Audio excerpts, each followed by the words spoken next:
olunaku lw'eggulo twakulaze emboozi ng'ebisaanyi bizinzeeko eddwaliro lya gavumenti erya Kojja Health Center 4 Entenjeru byabadde bibemberedde mu nkubo ne ku bisenge ekyaviiriddeko abalwadde okudduka ku bitanda ne badda ebweru. Nze ntyawo wali ntyawo bisaanyi. Nze kisaanyi? Nze siyimirira. Ndi omu nga agugumuka kudduka naye alibadde tasobola ogenda okulaba nga ayavula adduka ekisaanyi kuba buli muntu akitya. Olwaleero omubaka wa Mukono South Johnson Muyanja Ssenyonga asindiseeyo basajja be ne batandika okubifuuyira era omusasulafu watuukiddewo ng'omulimu gugenda mu maaso. Bakoze kyenkana olunaku lulamba ne batendewalira olw'obungi bwabyo era nga bibadde byongedde okusaasaanira oluggya enkubo n'ebisenge by'eddwaliro. Olwaliro byadde byongedde n'okusaasaana nga bituuse wansi w'ebitanda by'abalwadde ne gye banaabira.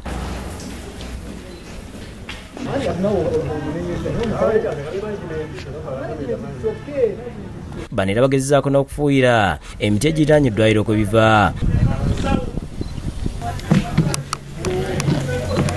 Mu kiseera kino eddwaliro kyenkana kkalu ng'abalwadde balidduseemu okubyetegula nga n'abamu tusanze basibye engugu zaabwe okudda awaka. Abaddukanya eddwaliro lino tebalabiseeko ekirese abadde babifuuyira mu kwemulugunya nga bagamba nti ebisaanyi si byakuvaawo okuggyako nga batemyewo emiti kwe biva. Byandibadde bisoboka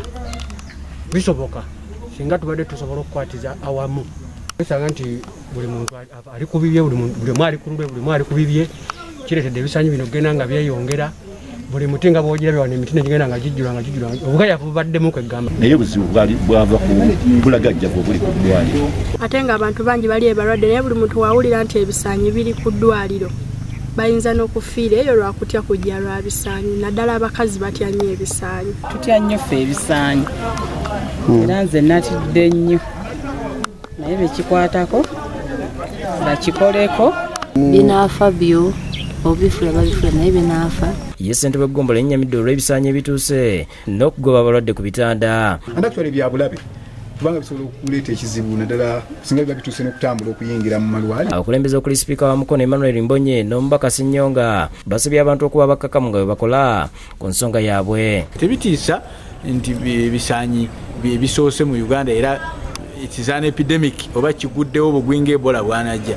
Nze nno wenjagala okusabira abakulu ab'eddwaliro eryo n'abakakiiko bagule eddagala babifuuyire bife era bigende. Ekirungi nti bifuuyiddwa kati siteepu eddako okugirawo ddala muti.